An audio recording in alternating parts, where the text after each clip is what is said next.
¿Qué tal? ¿Cómo están? Es un gusto reencontrarme con cada uno de ustedes en este día muy especial. Hoy es 12 de julio y en este día he invitado a un amigo muy apreciado, muy querido, Javier de Llano López. ¿Qué tal, Javier? ¿Cómo estás?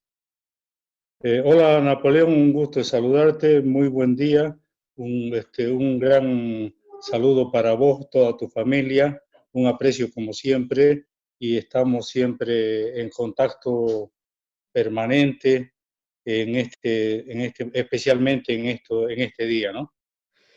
Llegó el día, es el 12 de julio, celebramos los 85 años de aquel decreto supremo, luego voy a hablar un poquito sobre ello, pero son los 85 años de Camiri, así se lo festeja, así se lo celebra. En términos generales, ¿qué tenés para decir este 12 de julio, Javier? Bueno, te agradezco la posibilidad que me permitís, Napoleón. En este 12 de julio quiero aprovechar porque estoy saludando y felicitando por doble partida, ¿no? Napoleón, quiero, ya que me permite esta entrevista, primero quiero empezar agradeciendo a Dios, agradeciendo a mi familia y como buen camireño este 12 de julio quiero saludar y felicitar a mi querido pueblo Camiri, que está cumpliendo 85 años. Y a todos los camireños que están dentro y fuera de Camiri, tanto en territorio nacional como en el exterior. Se han ido por diferentes motivos, pero lo importante es que ellos también se acuerdan siempre de su pueblo querido. Aprovecho esta oportunidad también porque quiero saludar y felicitar a todos los miembros de la Sociedad de Estudios Geográficos e Históricos de Santa Cruz, institución centenaria a la cual tengo el honor de pertenecer, al igual que mi buen amigo Napoleón Ardaya. Creo que somos los únicos camireños de esta institución, ¿no? Que institución que este 12 de julio está cumpliendo 117 años. Así que imagínate vos, Napoleón, estamos de doble festejo. Así es, Javier. Y esa es la razón por la que te he invitado justo hoy día, por tu apego a la historia. Yo quería que hoy día hablemos de historia. Y Javier es miembro de la Sociedad de Estudios Geográficos e Históricos de Santa Cruz, igual que este servidor. Somos los dos camireños que estamos allí. Así que y Javier está haciendo un trabajo muy, muy importante ahí dentro de la sociedad, con toda su minuciosidad en los detalles, está aportando de una manera significativa. Bueno, Javier, vos nacés en Camiri, tus padres son don Alfonso de Llano López, la señora, perdón, Alfonso de Llano Ortiz y la señora Ninet López. ¿Cómo fue tu infancia en Camiri? Primero, ¿de dónde vienen tus padres? Bueno, volviendo un poquito atrás, para hacerlo sin muchos detalles, mi abuelo es español, viene de las Asturias, ¿no? El año entre 1915 y 1920 llega a Bolivia y se instala en Portachuelo, donde conoce a mi abuela. Había una cierta diferencia de edad, bueno, se enamoran, se casan. Mi abuelo era abogado y va directamente a Lagunillas a trabajar como juez. De esa manera, ahí nace mi padre y dos hermanos. Mi papá es de Lagunillas y los dos hermanos menores también son de Lagunilla, pero de escasos 1 o 2 añitos se van, es transferido mi abuelo a la ciudad de La Paz, donde ya llevan una vida.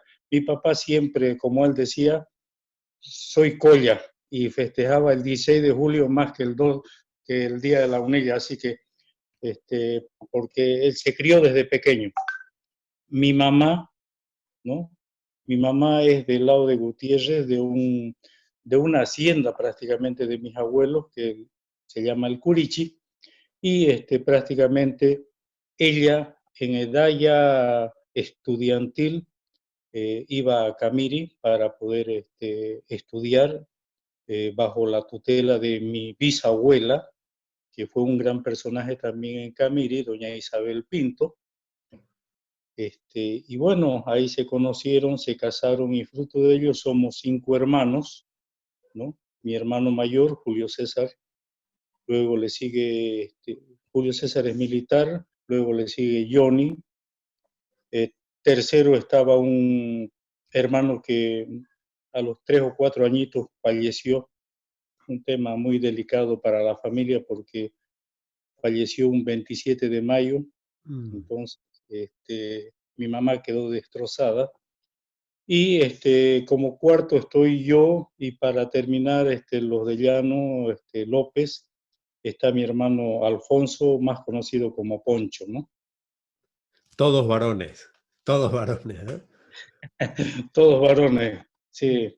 Vos te has especializado en la historia petrolera y de hecho te presentás como un escritor petrolero. Y cuando lo haces, mencionás un detalle que para mí es interesante. Vos decís, yo me crié en el campamento. ¿Cómo fue esa tu infancia ahí en el campamento? Mira, no solamente para mí, pero así como un dato, digamos, que recuerdo, yo nací dentro de lo que es el campamento de YPFB, siendo YPFB, al igual que todos mis hermanos. E inclusive me dijeron de que yo fui el único que había nacido en mi casa porque no le di tiempo a mi mamá, me apuré. Entonces, nací, nos criamos, Yacimiento le daba todo al trabajador petrolero y a su familia, ¿no? Siempre me gusta tocar este punto del campamento de Yacimiento porque teníamos todo. Imagínate vos de que había una zona que era muy conocida, La Granja, que era atendida por la familia Guzmán, ¿no? Teníamos el cine Yacimiento, donde se proyectaban 2 películas durante todo el año. Imagínate vos, hoy día se daba una película en estreno y al día siguiente se daba la misma película en la segunda parte. Entonces, nosotros teníamos de todo, la pulpería era algo grandioso porque teníamos todos los comestibles, víveres, había carnicería, verduras, imagínate todo, ¿no? Entonces, pero mi infancia básicamente estaba rodeada de cerca de 50 niños y jóvenes que todas las noches nos reuníamos a deambular por todas las casas. Yacimiento era cuidada por un grupo de serenos y los serenos prácticamente cuidaban las 24 horas del día todo el contorno y por dentro de Yacimiento, las viviendas, a la familia, las oficinas, o sea, era un cuidado muy especial que daba el trabajador petrolero. En ese sentido, nosotros como Jocha todas las veces nos reuníamos en grupo, nos pasábamos de una casa a otra, hacíamos bulla, los serenos se alertaban, nos correteaban, con suerte nos agarraban. Bueno, y eso era casi todas las noches.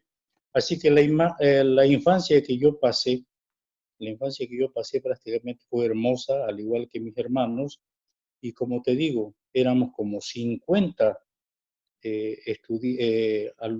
niños y jóvenes que vivíamos ahí dentro del campamento y con la bendición de Dios teníamos de todo gracias al esfuerzo de nuestros padres, ¿no? O sea, del trabajador petrolero.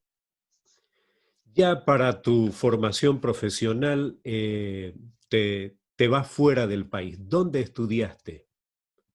Bueno, yo salí bachiller aquí en Camiri, quise empezar mis estudios o universitarios en la ciudad de La Paz. En ese entonces, el 71, 72, la situación estaba un poco convulsionada, ¿no? Nosotros los camireños somos gente pacífica, tranquila, mientras no nos hocheen los petos.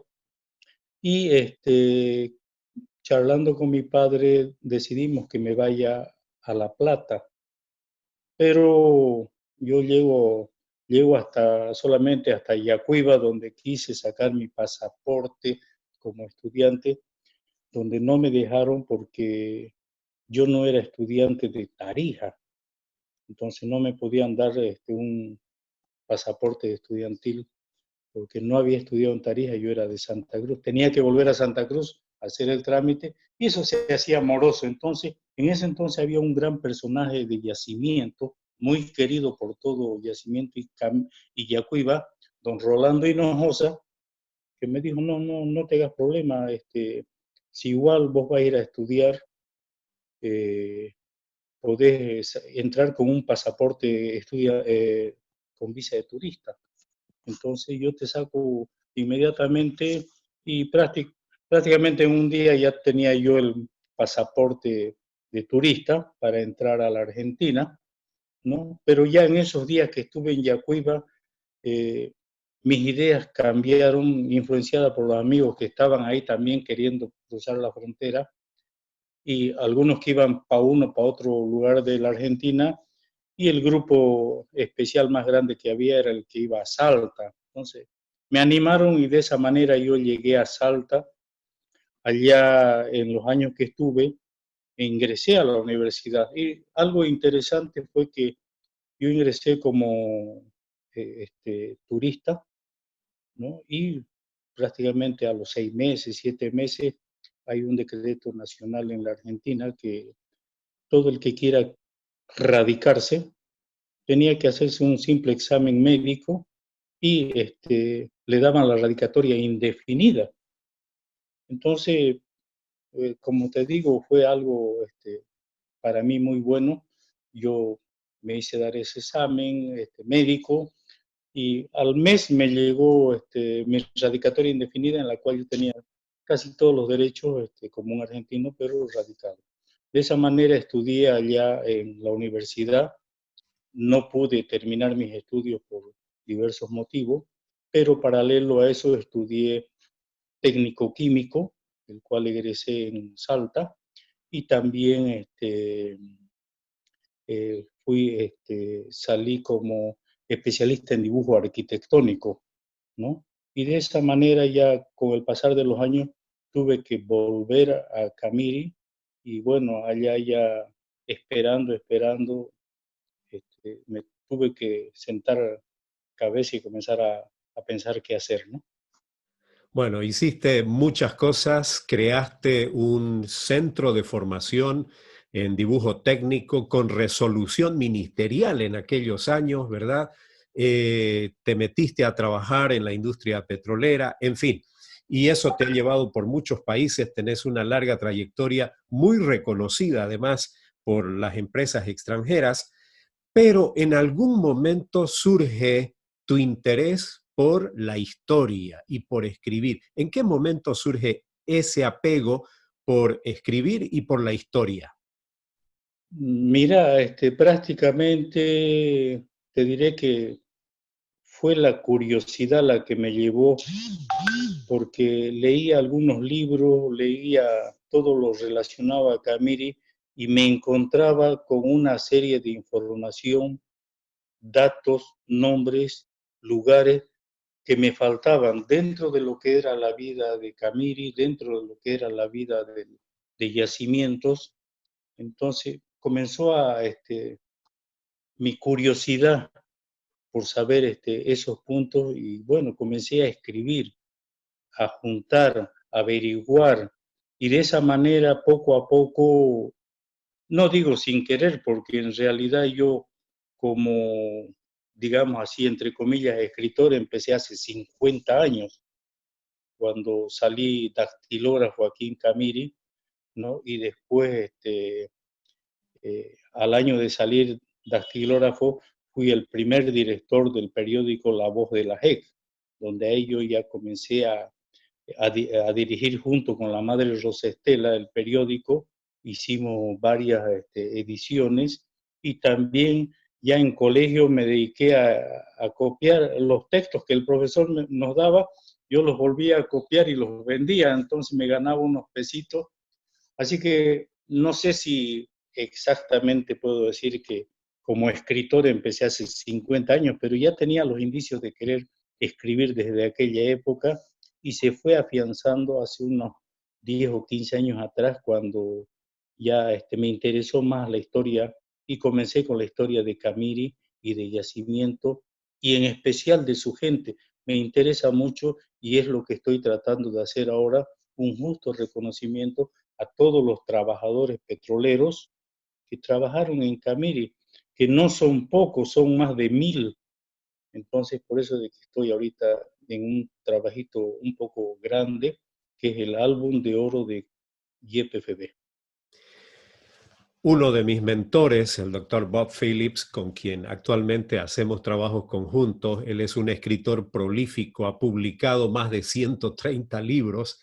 Él dice algo: el escritor escribe, publique o no publique, ¿verdad? Así que esa es la pasión del escritor, esa es la disciplina de vida del escritor. Bueno, entremos en la historia por un lado petrolera, pero también camireña, porque están vinculadas, ¿verdad? 1865 es una fecha que siempre se menciona como una referencia, porque es el año en que llegan 3 ciudadanos italianos, don David Vannucci, don Pedro Poli y don Pedro Bossi. El primero se asienta en Camiri y los otros 2 en Lagunilla.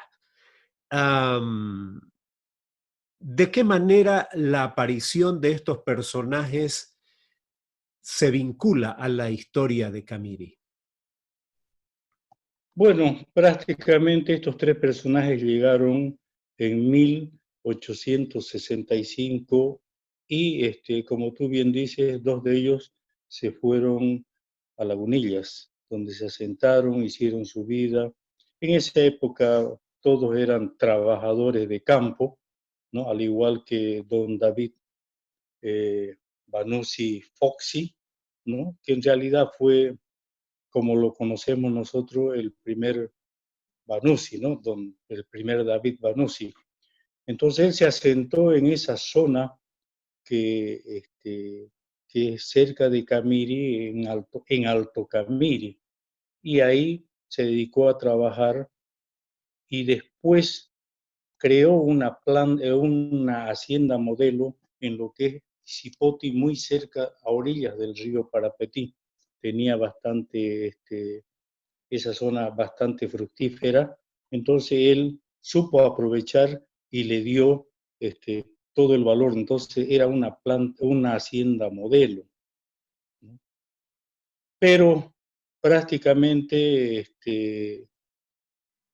la Standard Oil, y como anécdota, no sé si anécdota, pero el año 1865, cuando llegaron los 3 italianos, prácticamente ese mismo año también se fundó la Standard Oil en los Estados Unidos, ¿no? Y bueno, ya tenía varios años y se dedicó al monopolio o a trabajar en la industria petrolera, en los negocios. Y bueno, pues llegaron en 1920 y ya la esposa de don David Vannucci, él había fallecido, entonces, por información seguramente ya de índole con geólogos,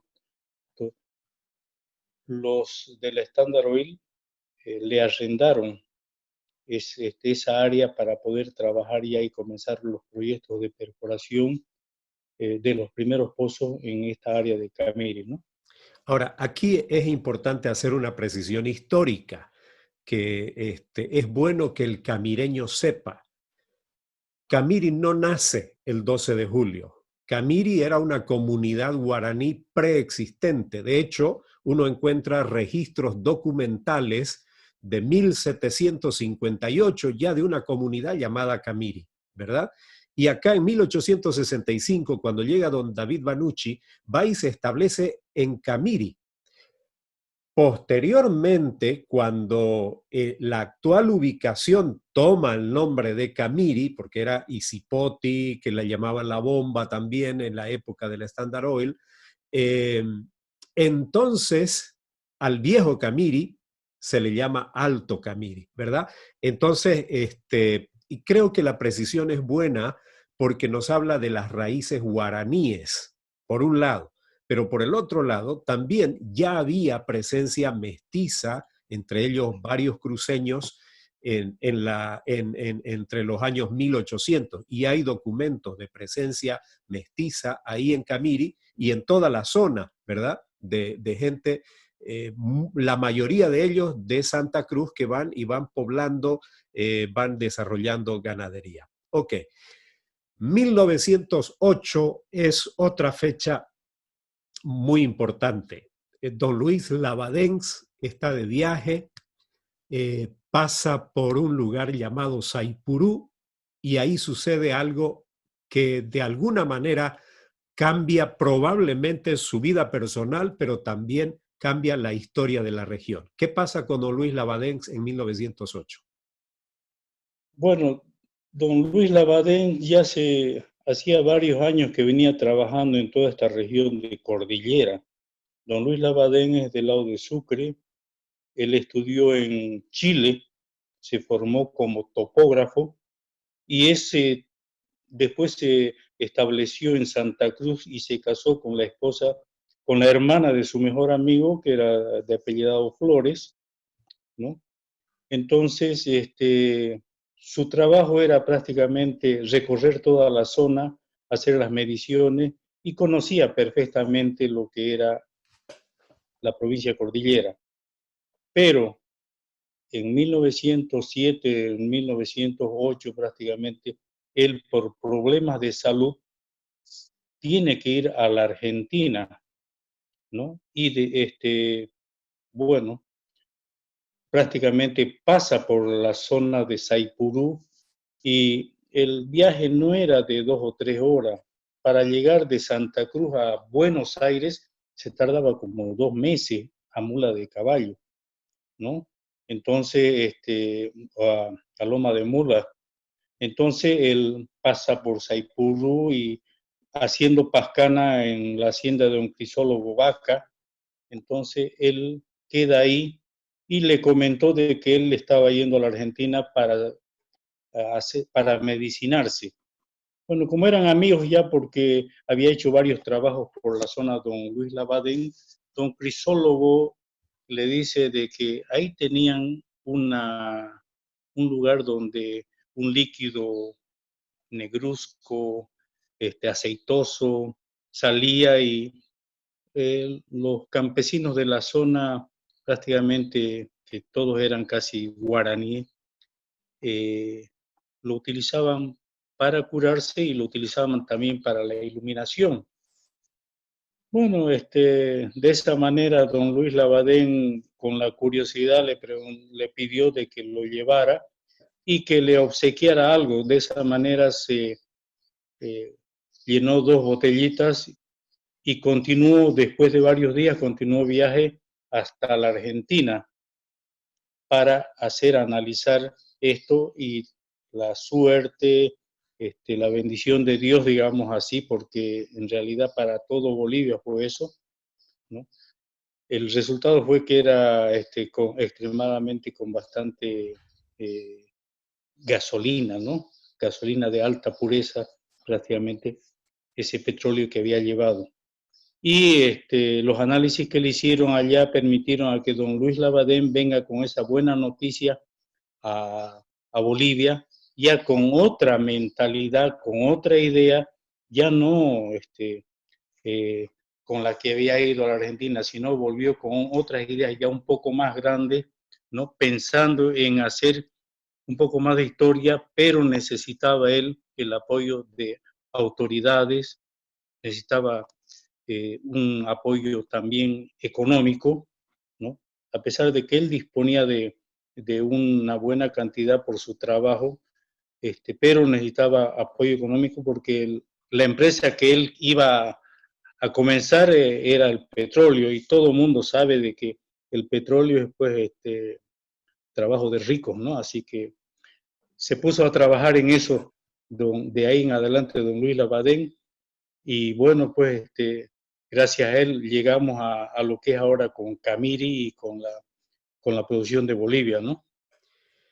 El 14 de abril de 1912, la noche del 14 de abril al 15 de abril, hay un hecho a nivel mundial que conmueve, es el hundimiento, el naufragio del Titanic. ¿Qué referencia tiene? A mí me encanta esto que vos has conectado, ¿verdad? Ese hecho que fue noticia mundial con don Luis Labadens y con lo que pasa acá en Bolivia. Bueno, don Luis Labadén, por diferentes motivos, buscándole a la vida y buscando plata en cantidad, ¿no? Decide ir al viejo mundo, prácticamente a Inglaterra, a buscar alguien que le pueda ayudar. Y de esta manera, estando allá, ¿no? No era tampoco en esa época los viajes tan placenteros y tan rápidos. Entonces, él llega a, a Inglaterra y decide ponerse en contacto con varios personajes petroleros para explicarle su proyecto de que Bolivia era un país que tenía petróleo y quería explotarlo. De esa manera resulta de que don Luis Labadén presenta a Detergent, un millonario, un inglés millonario que se dedicaba al petróleo, y decide esperar, porque no era tan fácil poder tener una audiencia con este señor. Y más que todo, en ese entonces no se sabía de Bolivia, inclusive de repente eh, no sabían ni dónde estaba ubicado Bolivia porque no se conocía. Entonces, pacientemente, don Luis Labadén tuvo que esperar no días, sino varias semanas esperando que lo atiendan.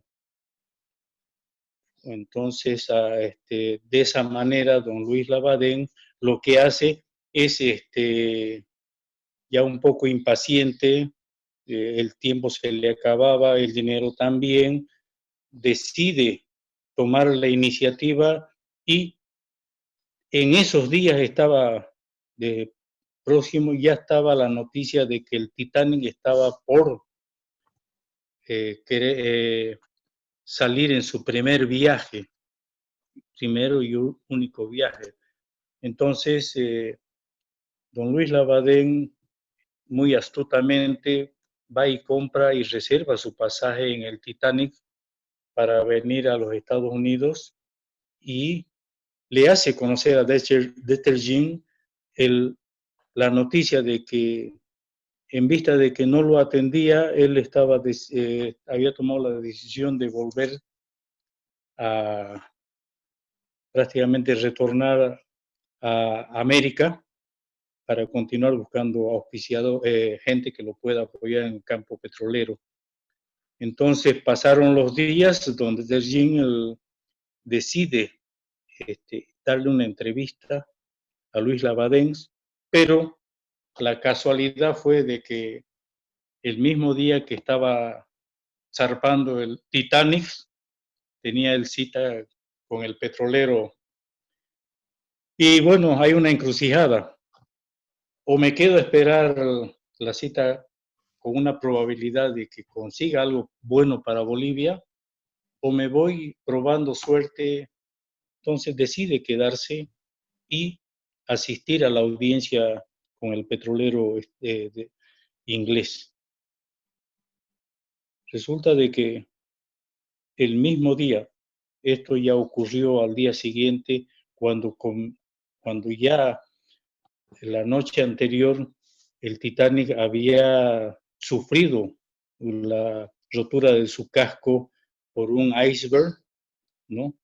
En la mañana siguiente ya la noticia era mundial de que el Titanic ¿no? El poderoso barco de lujo, el más grande en ese entonces, se había hundido. Mucha gente no lo creía. Y estando en reunión con Luis Labadén, el petrolero, el señor de Telgin, recibe un mensaje que le entregan indicando, dándole la noticia de que el Titanic se había hundido. Entonces ahí don Luis Labadén piensa de que estaba frente al hombre que en realidad lo había salvado, porque era probable que entre toda esa gente que venía en el Titanic hubiera tal vez sobrevivido, pero más probabilidad hubiera sido que hubiera fallecido. Entonces, él se encontraba ante una persona que supuestamente, y gracias a Dios, le había salvado la vida. Entonces, esa prácticamente es la relación que hay con don Luis Labadén y el Titanic, ¿no? Cuando don Luis Labadén se regresa a Bolivia, él crea la Sociedad Luis Labadens y va buscando del gobierno boliviano que le conceda permiso para poder hacer exploración, ¿verdad? ¿Logra funcionar esta Sociedad Luis Labadens? ¿Logra avanzar? Este, en cierta manera tiene sus avances, por cierta temporada estuvieron trabajando, consiguiendo, pero más adelante no pudieron llegar, digamos, hasta el final de los proyectos que pensaban, ¿no? Entonces, de esa manera es de que todas estas asociaciones o todo esto que pensaba hacer don Luis Labadén, digamos así, no llegó a feliz término, siendo de que la idea y el proyecto era bastante grande, pero también conseguir los recursos y todas esas cosas costaba. De esa manera es de que él se dedica también a la política y trata por todos los medios continuar con su proyecto petrolero, ¿no? Y bueno, ya 1922 es cuando llega la Standard Oil a Bolivia y va y se ubica en esa granja Isipoti de, de la familia Banucci y comienza su exploración. En realidad, los trabajos, ¿qué año comienzan? En realidad, en 1920 llegan los primeros personeros de la Standard Oil, en 1920. En 1922 ya hacen sus primeros ingresos de los equipos. Todo eso entraba y venía en este caso Camiri, eh, en carretones, tirados, como eran equipos grandes, tirados por bueyes y eran grupos de 10, 15, 20 bueyes, ¿no? Que jalaban para traer todo el equipamiento petrolero. Entonces, en 1922 comenzaron ya a instalarse y la perforación del pozo Camiri 1 empezó en 1926 y en 1927 da su fruto, con lo cual comienza ya a producir petróleo en gran cantidad. Y bueno, pues para sorpresa de todos y alegría de todos, ya ahí arrancamos como un pueblo petrolero, pueblo así entre comillas, porque esa área todavía estaba ya llena de gente de diferentes nacionalidades, ¿no? Que poco a poco iban llegando a medida que la estándar los hacía traer de diferentes nacionalidades y apoyado con gente nacional también, ¿no? Muchos de ellos no ocupaban cargos jerárquicos, porque con el pasar de los años fueron aprendiendo, se fueron capacitando y llegó ya el momento de que después los que finalizaron en el Standard Oil eran nacionales y también era extranjero, gente capacitada ya en ese entonces, ¿no?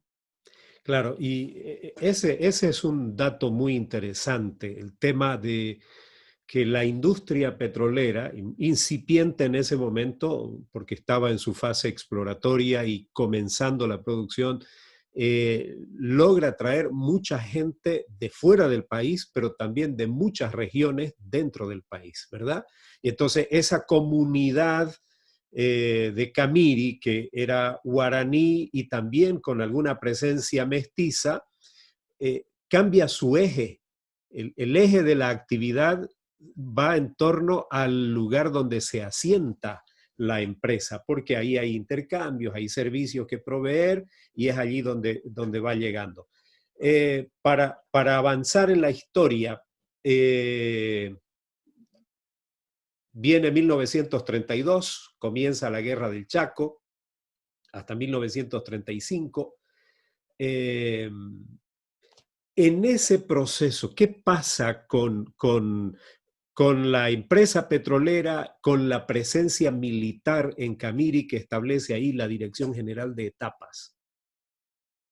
Bueno, en esos momentos, eh, prácticamente Camiri ya da a conocer de que era un lugar, no ciudad ni pueblo todavía, era un lugar muy importante en el aspecto petrolero. Producíamos gasolina que era muy necesaria. Y cuando comienza la guerra del Chaco, prácticamente la necesidad de combustible era grande y la Standard Oil no quiere participar, se porta en forma neutral, ¿no? Como un Estado neutral y no quiere participar apoyando a Bolivia en este caso, y siendo que estaba trabajando aquí con nosotros. De esa manera es que crea cierta situaciones internas y deciden eh, cuidar a Camiri y también ver de que lo que producía Camiri vaya directamente al ejército, a los vehículos que se utilizaban por el motivo de la guerra. Y de esa manera es de que la fuerza militar, ¿no? Con personal seleccionado, con personal que habían decidido que se quede, sigue trabajando en Camiri, produciendo y de esta manera poder continuar y dar todo el apoyo en cuanto a carburante a la gente que estaba combatiendo, porque Paraguay estaba muy interesado en Camiri, ¿no? Inclusive ya se vino para este lado. Pero gracias a Dios, a la valentía de nuestros soldados, al coraje de nuestra gente, ¿no? Pudimos sobrellevar esta guerra y Camiri salió adelante. Termina la guerra. Durante el proceso, gente que vivía en la zona de guerra también deja sus tierras y se viene donde hay protección, que es Camiri. Entonces se genera un asentamiento humano alrededor de la entrada del campamento bastante desordenado, ¿verdad? Y entonces, un mes después de haber terminado la guerra, bueno, en realidad terminando la guerra, porque es en junio, que el director general de etapas, el general Julio Sanginés, envía una nota al presidente Luis Tejada Sorzano pidiendo autorización para expropiar 300 hectáreas de tierra, ¿verdad? De la familia Banucci para urbanizar. Ahora, si uno lee el decreto tiene 3 artículos. El primer artículo se refiere a declarar de necesidad pública la expropiación de los terrenos. El segundo artículo se refiere a la delimitación de acuerdo al plano que había enviado la Dirección General de Etapas. Y el tercer artículo se refiere al encargo que le hace el gobierno a la prefectura del departamento de Santa Cruz para que formalice el proceso de expropiación. Tanto en la parte considerativa del decreto como en la parte resolutiva, prácticamente se reconoce la preexistencia de un pueblo llamado Camiri. Es decir, el decreto del 12 de julio no funda Camiri, no crea como algo nuevo, pero le da condiciones para un nuevo Camiri en un sentido, ¿verdad? Y lo anecdótico es que en Camiri, de hecho, el 12 de julio de 1935 no se sabía del decreto. Recién a fin de mes llega el decreto, ¿verdad? O sea que el marcar el 12 de julio como fecha de aniversario es una decisión posterior. Y digo yo, ante la ausencia de un fundador y ante la ausencia de un acto fundacional como tienen otros pueblos. Y ahí comienza el desarrollo. Yo creo que la actitud del general Julio Sanginés fue un gesto muy visionario. Le generó problemas el asentamiento desordenado, pelea con la dueña de los terrenos, los que venían y se asentaban, construían desordenadamente. Entonces él dice, lo que tenemos que hacer es expropiar y acá vamos a ordenar. Eh, ¿Cómo fue ese proceso urbanizador después del decreto y habiendo consolidado ya la expropiación? Bueno, una vez de que el coronel Julio Sanginés, o general Julio Sanginés, pide la expropiación, como tú dices, pero hay algo importante que tenemos que ver en esos años, ¿no? Toda la información que circulaba tardaba días y semanas en llegar a destino. Es por ese motivo de que don Julio Sanginés hace los trámites y cuando llega la noticia de que había sido ya autorizado y aprobado la fundación de Camiri para el 12 de julio, ya habían pasado como 2 o 3 semanas, entonces Camiri no festejó su inauguración ese día con bombos y platillos, como decimos, pero ya lo tomamos ya posteriormente como fecha de fundación de Camiri. Una vez de que se delimitó en base al plano de que se envió, comenzó el ejército, comenzó este, a marcar ya lo que iban a ser las calles y los manzanos y poco a poco fue ordenando y distribuyendo a toda esa gente que había llegado en gran cantidad, no, no solamente buscando trabajo en el ámbito petrolero, sino escapando de la guerra en sí. Eso fue motivo de que la tanta llegada de gente, escapar de la guerra del Chaco, muchos eran hacendados de zonas cerca más del sur, ¿no? Y también producto de la gente que llegaba a trabajar en yacimiento. Entonces, toda esa gente, don Julio Sanginés, el general Julio Sanginés, se vio con buena visión en la intención de hacer un Camiri un poquito más organizado. Y no solamente eso, sino también lo hizo porque él prácticamente, juntamente con el mismo presidente, fueron los que expropiaron e hicieron los papeleos para Choretti. Entonces son dos trabajos que se hicieron, no digamos simultáneos, pero muy parecidos, y de esa manera se organizó un poco el área de Camiri, se asentó y también se asentó Choretti dando lugar y desplazando un poco de la gente que había en los dos ya pueblos en sí, ¿no? Un detalle que me parece tremendamente interesante y por eso yo destaco la visión de Julio Sanginés, porque por un lado él ve aquí esto no lo vamos a poder detener, tenemos que ordenar porque esto es un pueblo en crecimiento y tenemos que urbanizar para que sea una ciudad, ¿verdad? Eso es visión. Pero por el otro lado, también en el diseño, en los planos, y vos has trabajado con esto de los planos, las primeras calles de Camiri son calles anchas, amplias, a diferencia de la mayoría de las poblaciones crecientes e incluso poblaciones intermedias, donde especialmente con una topografía como la de Camiri, un poco en medio de cerros y quebradas, en otros pueblos se hacen calles muy angostitas.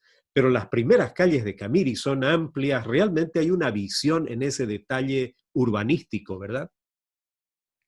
Sí, porque prácticamente, como todos los pueblos que habían en esa época, eh, se pensaba de que la, comenzar un pueblo de esas características, no había mucha gente que pueda tener una casa, se disponía de bastante terreno, aunque un poquito accidentado, ¿no? Pero había la posibilidad de poder tener esas calles anchas, ¿no? Tal cual era en el caso de Camiri. E inclusive las casas eran, si bien eran rústicas de adobe, muy pocas de ladrillo, pero eran casas con cuartos y patios grandes, ¿no? Entonces se pensaba de esa manera dar un poco de comodidad a la gente y según cálculos poder determinar de que todas las viviendas iban a poder alcanzar a la gente que ya se había establecido, que por supuesto era un buen número. Pero otra cosa importante que habría que recalcar o me imagino hacer notar es de que en esa época, cuando se hizo el planito y se hizo la demarcación, estaba ya asentada la parte de YPFB.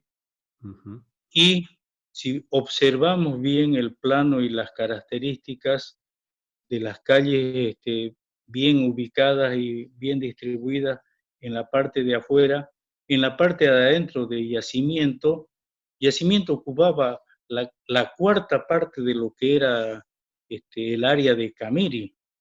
Entonces, ahí dentro de Yacimiento teníamos las oficinas, las viviendas y todos los talleres, ¿no? Entonces, pero inclusive ahí adentro podemos ver de que la distribución de las viviendas era con las mismas características, calles anchas, casas con buena cantidad de espacio.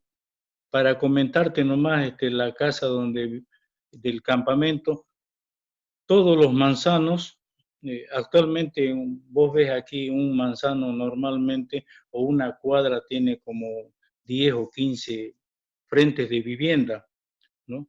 En Yacimiento y en Camiri, cada cuadra tenía 3, 4, Sí. máximo vivienda, o sea que los lotes eran grandes, Yes. daba su comodidad y no era porque tengamos gran cantidad, sino que había sido pensado también en función a la cantidad de gente que en ese momento había. Y como la mentalidad de nosotros es tener un poco de comodidad, aprovecharla. Entonces, no solamente en Camiri se ha visto eso, sino en todos los pueblos de la área del sur podemos ver de que la mayoría tiene calles anchas, casas grandes, patio extenso, así que creo que la visión que tuvo el general Julio Sanginés fue bastante buena y bueno, fruto de eso es lo que tenemos un gran pueblo que es Camiri actualmente, ¿no? 12 de julio de 1935, decreto de expropiación, comienzan los trabajos de urbanización, pero en diciembre nace Yacimientos como empresa. Vos tuviste la oportunidad de entrevistar, de conversar con una figura central en la creación de Yacimientos como empresa, eh, don Dionisio Foianini. ¿Qué impresión te dio el tener esa posibilidad de tener acceso y esa fuente primaria de información sobre la creación de yacimientos? Mira, te voy a comentar, ¿no?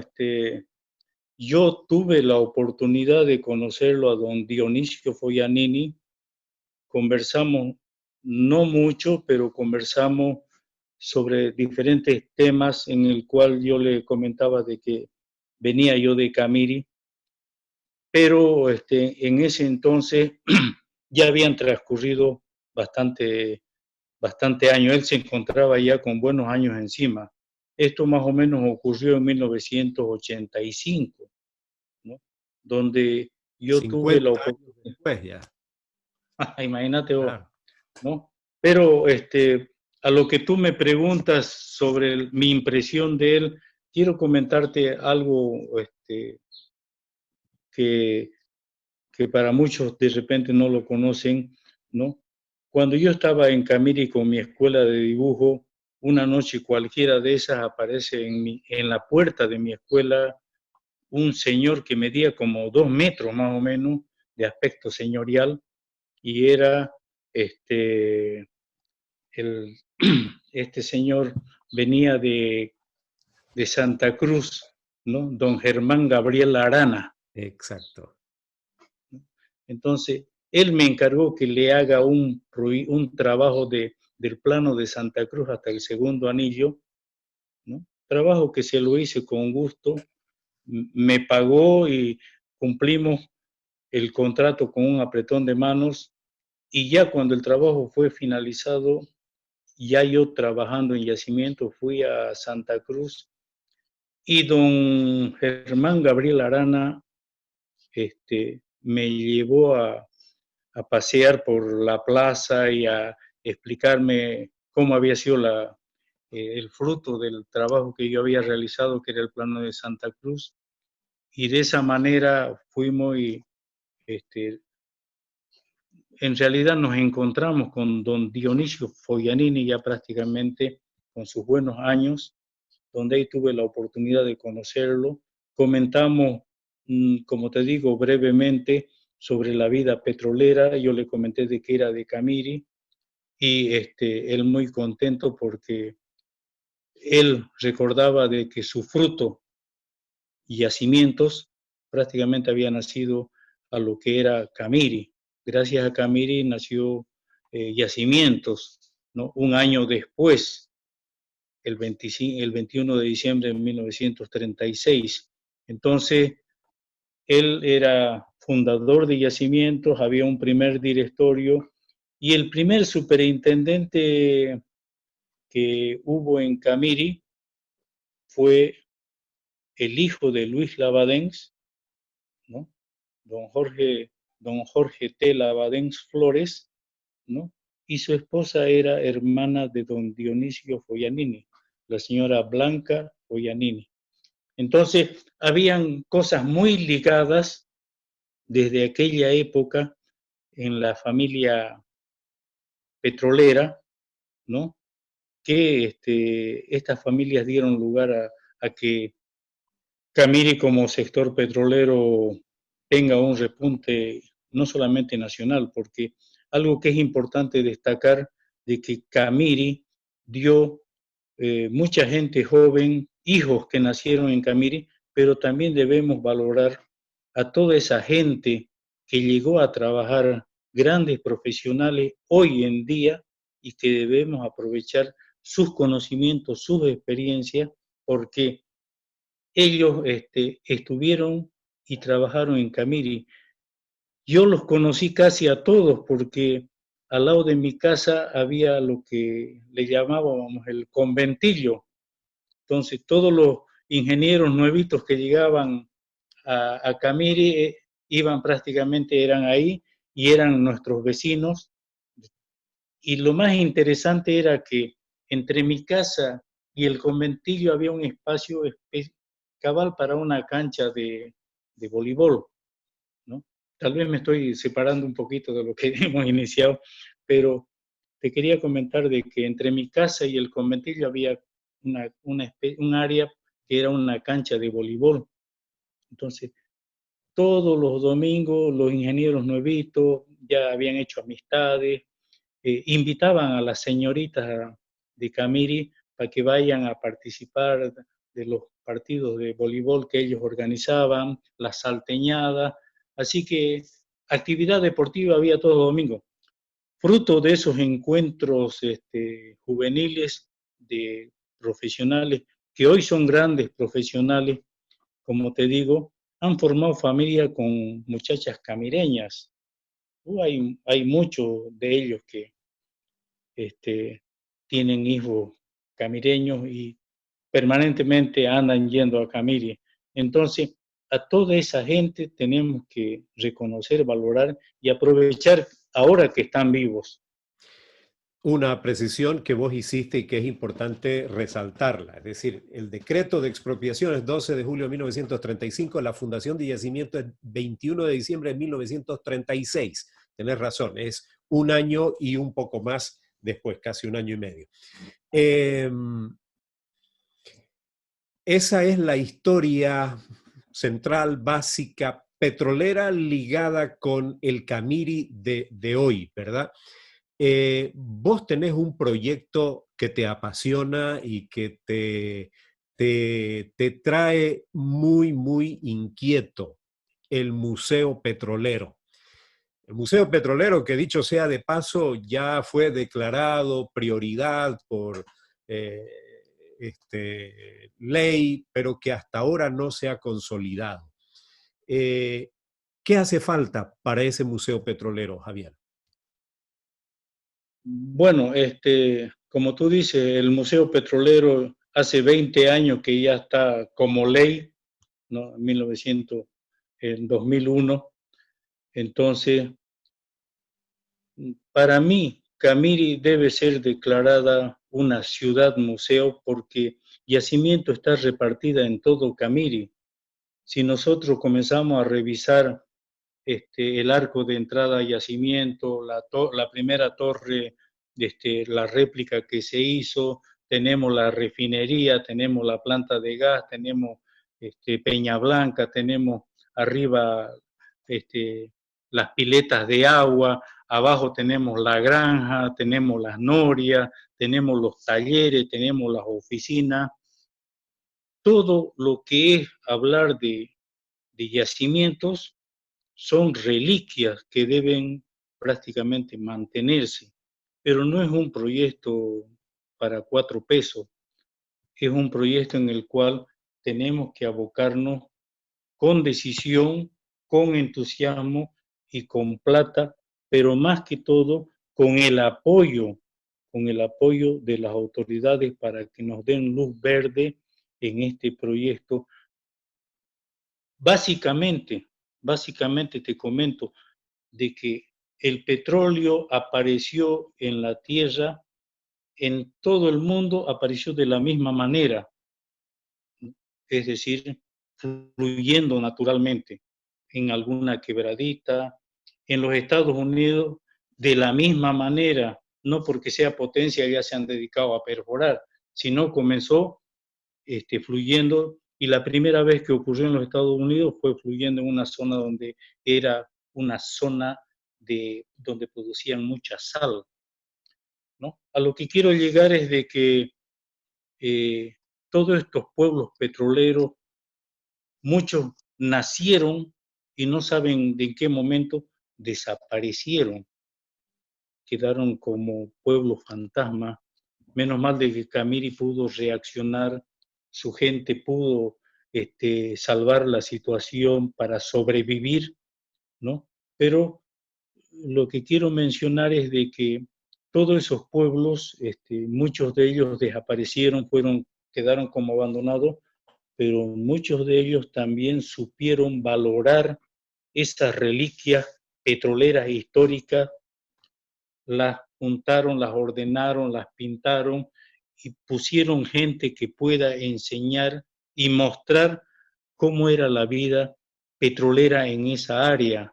Eso es lo que tenemos que hacer nosotros, no solamente, como dicen, no solamente el camireño, sí, nosotros los camireños debemos trabajar para que las autoridades también, especialmente autoridades departamentales, nacionales y la de yacimiento, vean la importancia de Camiri, porque como decían, el petróleo no se va a acabar de la noche a la mañana, todavía tenemos para buenos años de producción, entonces, pero lo que tenemos ahorita en Camiri en cuestión de reliquias históricas, tenemos que aprovecharla. No hace mucho estuve hablando con un amigo que me dijo, fui a Camiri a mirar esas cosas nuestras, como ser la reliquia, la primer pozo, la refinería. Me dio pena porque está abandonada, llena de arbustos y requiere, requiere atención y mantenimiento. Entonces, tenemos que pensar en un proyecto turístico que pueda ser sustentable y que se pueda manejar no solamente para un 12 de julio, sino que a lo largo de todo el año tengamos gente y mostremos a Santa Cruz y a Bolivia y al mundo entero de que la Camiri como capital petrolera, ¿no?, sigue funcionando y gracias a eso tenemos toda esa reliquia y vamos a seguir insistiendo con que, bueno, pues sigamos produciendo petróleo, que es con lo cual nació Camiri, ¿no? Javier, llevamos ya casi una hora de entrevista. Normalmente hemos hecho la mitad del tiempo con las entrevistas, pero el tema ameritaba, porque hoy es 12 de julio, porque había que recordar estos elementos históricos. Yo sostengo que el tema de la visión fue importante. Hablaba de la visión del general Sanginés. Los primeros pobladores, ya una vez se urbaniza y va creciendo el pueblo, también tienen una visión para dar respuesta a sus necesidades, forman las cooperativas, forman comités, se va haciendo cosas con el propio esfuerzo de la gente. Camiri fue enlocetado con el apoyo pro losetas que pagábamos todos los camireños, ¿verdad? Las cooperativas nuestras fueron naciendo casi paralelamente a lo que nacían las cooperativas en Santa Cruz. O sea, hay un trabajo ciudadano, un compromiso ciudadano y una visión por resolver sus problemas.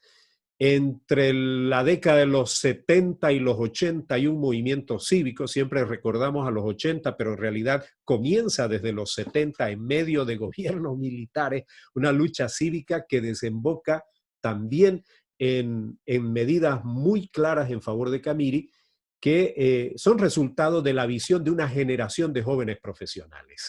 Yo creo que de aquí para adelante tenemos que también tener una visión de futuro. Y esta idea que menciona Javier, la de un museo petrolero, puede ser el componente de ese eje de desarrollo turístico que puede ayudar a Camiri, ¿verdad? Hacer una ruta que fomente el turismo y eso pasa por un cambio en mentalidad, aprender a ver la calidad que debemos proveer en nuestros servicios cuando recibimos a la gente, en fin. Ojalá que el recordar la historia y el pensar en estos detalles nos lleve no solo a evocar el pasado, pero nos lleve a mirar el futuro. Independientemente de si exista o no exista petróleo, el negocio petrolero cambia, ¿no? Y eso es inexorable. El negocio petrolero no es el mismo. De hecho, este no es su mejor momento con los precios, la visión hacia futuro con desarrollo de nuevas alternativas también no necesariamente genera mucha esperanza, pero si nosotros tenemos visión, podemos encontrar otros elementos porque Camiri tiene ese potencial de subsistir más allá de la industria petrolera. Javier, ha sido un gustazo hablar con vos, recordar estos temas históricos, hacer algunas precisiones que son importantes. ¿Cuál es tu saludo final para los camireños en este día? Bueno, Napoleón, yo soy el agradecido por la oportunidad que vos me has dado y en esta oportunidad, como camireño, quiero dar un saludo muy cordial, un abrazo a todos los camireños en este 12 de julio y desearles todo lo mejor y decirles de que tenemos que seguir luchando porque Camiri nos dio mucho, nuestros padres trabajaron mucho para que nosotros seamos lo que somos ahora, por lo tanto es ahora nuestra obligación seguir trabajando para que Camiri no quede estancada como está en este momento, sino que gracias a la gente que actualmente todavía hay mucha gente joven, visionaria, con el cual podemos trabajar, pero me gustaría también de que no descartemos a esa gente de la tercera edad que prácticamente ellos, muchos de ellos son camireños, son trabajadores y formaron familia, están en Camiri, han dejado sus huesos ahí en Camiri, por lo tanto, por ellos, por nuestra familia, tenemos que seguir trabajando. Un gran abrazo y muchas felicidades, camireños. Gracias, gracias Javier. Hoy, 12 de julio, se está lanzando un memorándum de Camiri hacia el 2035, la fecha de su centenario. Vale la pena leerlo, es un documento provocador, seguramente perfectible como cualquier obra humana, pero lo que a mí me gusta es que ya hay varias iniciativas que están comenzando a mirar hacia el futuro. Y cuando uno mira hacia el futuro, uno encuentra que hay cosas que uno tiene que cambiar si quiere construir ese futuro. No puede seguir de la misma manera.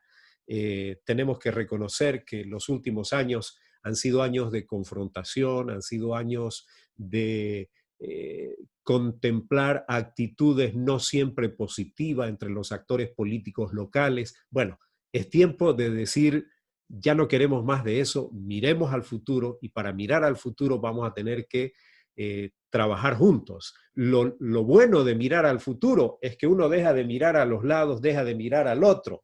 Todos miramos al futuro, ese se convierte en nuestro horizonte y eso nos impulsa para ir adelante. Camiri puede construir un mejor futuro, depende de los camireños. Felicidades, Camiri, y hasta la próxima.